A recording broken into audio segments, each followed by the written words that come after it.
Assalamu alaikum students. Today our topic is about what is a process, what are different states of a process, and then we will learn about the difference between process and thread. Let's start our lecture. First of all, we have learned about process management. We have already learned about process management. जब आपका operating system में किसी एक process को handle कर रहा होता है, it is basically called process management. What is a process? A program in execution is called a process.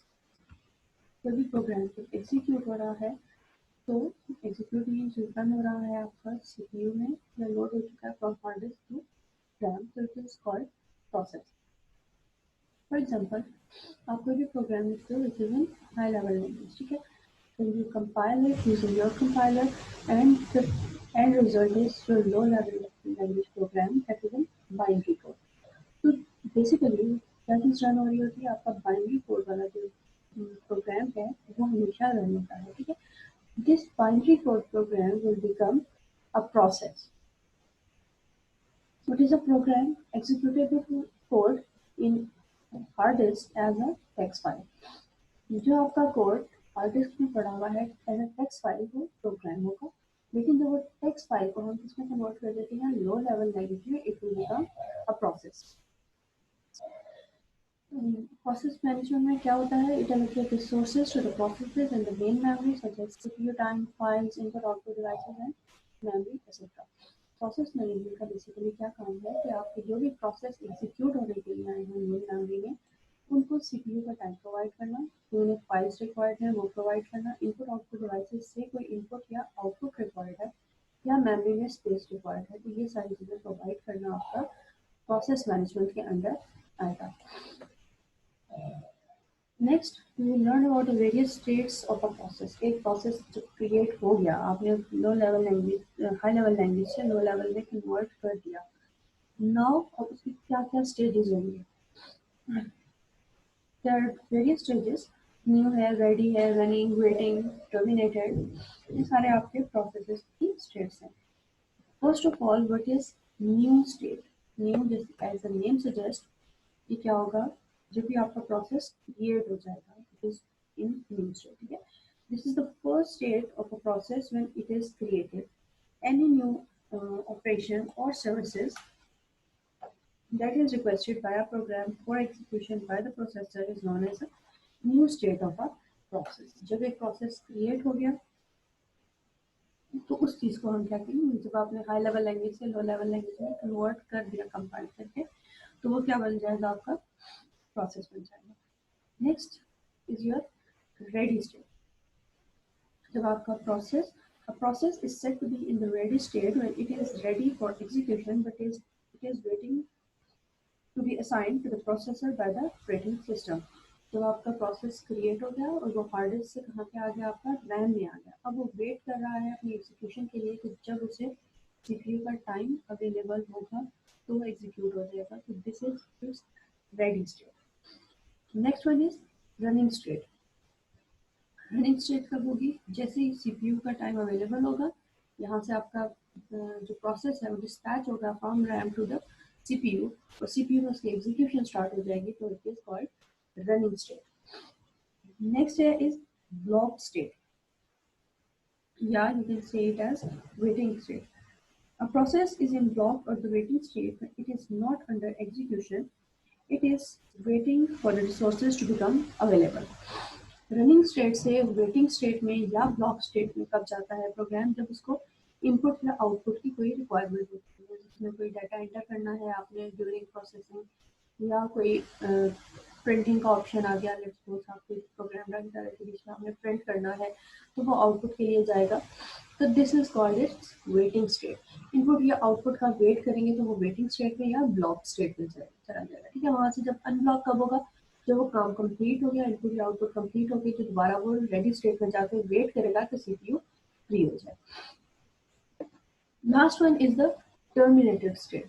जब आपका प्रोग्राम कंप्लीट रन हो चुका है, प्रोसेस आपका कंप्लीट रन हो चुका है, उसके बाद वो एग्जिट हो जाएगा और टर्मिनेट हो जाएगा. टर्मिनेट मीन्स एंड हो जाना.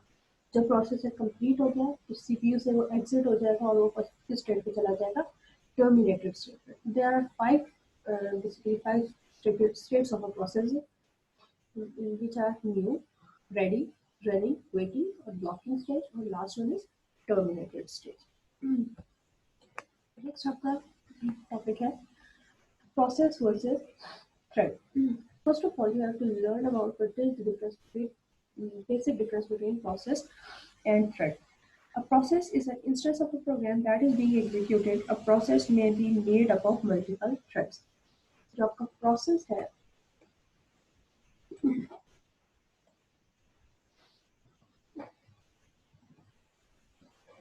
process basically आप कह सकते हैं it is a big thing and thread is a small thing.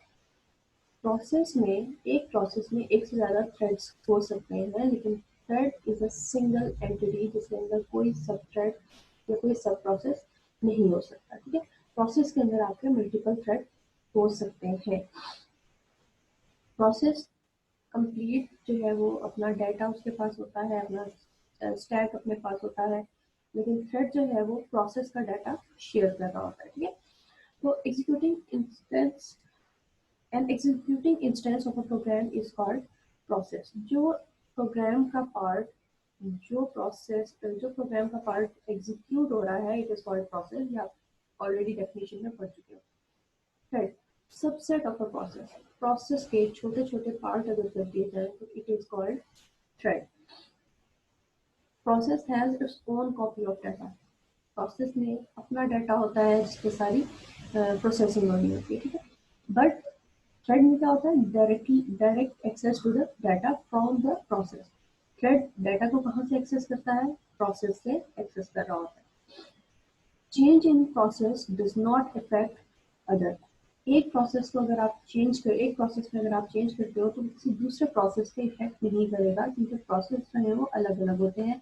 हर एक का अपना डाटा है, हर एक में अलग से एग्जीक्यूट होना है. ठीक है, तो एक प्रोसेस को अगर आप चेंज करते हो उससे दूसरे प्रोसेसेस पे इफेक्ट नहीं होगा. चेंज इन द थ्रेड में इफेक्ट द अदर. एक थ्रेड को, क्योंकि एक प्रोसेस में डिफरेंट थ्रेड होते हैं, ठीक है, अगर आप किसी एक थ्रेड को चेंज करते हो तो बाकी डिफरेंट थ्रेड्स जो है उन पे इफेक्ट हो सकता है.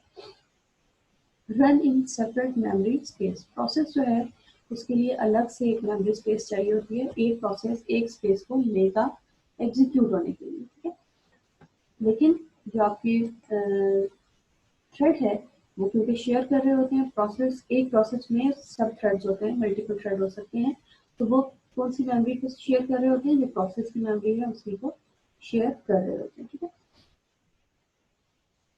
Controlled by operating system. Process जो है वो ऑपरेटिंग सिस्टम क्रिएट करता है, ऑपरेटिंग सिस्टम ही उसे कंट्रोल कर रहा होता है, लेकिन थ्रेड प्रोग्रामर क्रिएट करता है और प्रोग्रामर ही उसे कंट्रोल करता है. Processes are independent. आप यहाँ पे पढ़ चुके हो कि इंडिपेंडेंट होने का मतलब है कि अगर आप एक प्रोसेस को चेंज करते हो उससे दूसरे पे इफेक्ट नहीं होता. थ्रेड्स डिपेंडेंट है, ठीक है, एक थ्रेड को चेंज करोगे तो दूसरों पे इफेक्ट होगा. नेक्स्ट है मल्टी थ्रेडिंग. मल्टी मीन्स ज़्यादा और थ्रेडिंग मीन्स थ्रेड को एग्जीक्यूट करना. तो मल्टीपल थ्रेड्स को अगर एग्जीक्यूट किया जाएगा simultaneously, it is called as multithreading. Executing multiple threads simultaneously is called multi-threading. Allows single process to run multiple threads. एक प्रोसेस में मल्टीपल थ्रेड हो सकते हैं जो रन होंगे. Threads can be executed independently. Threads जो है वो इंडिपेंडेंट भी हो सकते हैं. लास्ट में यही है कि वो सारे थ्रेड्स जो है वो डिपेंडेंट ही हो. Example, user is typing something और MS Word. Their thread in the background checks for the spelling mistake. एक थ्रेड होगा जो आपकी टाइपिंग को हैंडल कर रहा होगा, जो आप चीज टाइप कर रहे हो उसको हैंडल कर रहा है, स्क्रीन पे आपको शो कर रहा है. दूसरा थ्रेड क्या कर रहा होगा, बैकग्राउंड में रन हो रहा है, जो स्पेलिंग मिस्टेक्स को चेक कर रहा है. ठीक है, तो जैसे ही आपकी स्पेलिंग मिस्टेक करते हो फौरन से वो अंडरलाइन करके आपको बता देता है कि यहाँ पे आपकी स्पेलिंग मिस्टेक है या आपकी ग्रामेटिकल मिस्टेक है. कोई भी ऐसी चीज आती है तो वो आपके थ्रेड जो है वो एक ही प्रोग्राम, आपका MS Word है which is a program, which is a process जो रन हो रहा है, उसमें मल्टीपल थ्रेड्स हैं. एक थ्रेड आपकी टाइपिंग को कंट्रोल कर रहा है, एक थ्रेड आपके स्पेलिंग मिस्टेक को कंट्रोल कर रहा है. ठीक है, तो this is called multi threading. Multitasking already आप पढ़ चुके हुए हो कि एक से ज्यादा टास्क को एक टाइम पे एग्जीक्यूट करना। लेकिन क्या होता है कि एक सीपीयू तो आपका एक टाइम पे एक ही टास्क को एग्जीक्यूट कर रहा होता है, तो ज़्यादा load more than one program at a memory at a time, memory में एक ही टाइम पे ज़्यादा प्रोग्राम्स लोड हो जाते हैं, लेकिन टाइम टू टाइम स्विच होता है, रैपिडली स्विच बिटवीन प्रोग्राम्स। पहले एक प्रोग्राम रन होगा, फिर थोड़ी देर फिर दूसरा, फिर तीसरा, फिर चौथा, फिर दोबारा आप उस पे आ जाओगे। मल्टीटास्किंग पे डिटेल्ड आप ऑलरेडी स्लाइड्स देख चुके हो। नेक्स्ट है आपका, इसकी एग्जांपल ले लेते हैं कि user load program 1 CMS word and program 2 that is C language compiler. User will execute only one program at a time.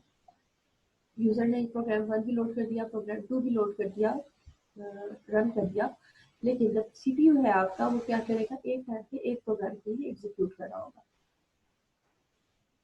Advantage, saves user time in loading the program to the main memory। इसमें multitasking basically क्या होता है कि आपका बार बार main memory में load नहीं करना पड़ता हार्ड डिस्क से। एक ही दफ़ा हार्ड डिस्क से सारा डाटा मेन मेमोरी में आ जाता है। मेन मेमोरी से सीपीयू और सीपीयू से वापस मेन मेमोरी में डाटा जो है वो ट्रांसफर होता रहता है। ड्रॉबैक क्या है, large main memory is required. जितने भी प्रोग्राम है, of course MS Word will take a lot of space, C language compiler will take a lot of space. तो जितने प्रोग्राम आप लोड करते जाओगे मेन मेमोरी में, उतनी ही ज़्यादा आपको लार्ज मेन मेमोरी रिक्वायर्ड होगी। ठीक है। Next one is multi processing. Multi processing भी आप ऑलरेडी देख चुके हो कि मल्टी प्रोसेसिंग क्या होता है कि एक टाइम पे एक ही कंप्यूटर में मल्टीपल प्रोसेसर्स जो है वो वर्क कर रहे होते हैं। ठीक है, execute more than one process simultaneously on multi processor machine. जितने भी प्रोसेसेस इधर आएंगे रन होने के लिए, रैन क्या करेगा, इन सबको डिफरेंट सीपीयूज में डिवाइड कर देता है। सिंगल कंप्यूटर में, एक ही कंप्यूटर में एक से ज्यादा प्रोसेसर होंगे, तो दैट इज मल्टी प्रोसेसिंग। एक टाइम पे एक से ज़्यादा प्रोसेसर जो है वो डिफरेंट प्रोसेसेस को एग्जीक्यूट कर रहे होंगे साइमल्टेनियसली। इसको भी आप डिटेल ऑलरेडी देख चुके हो मल्टी प्रोसेसर ऑपरेटिंग सिस्टम में।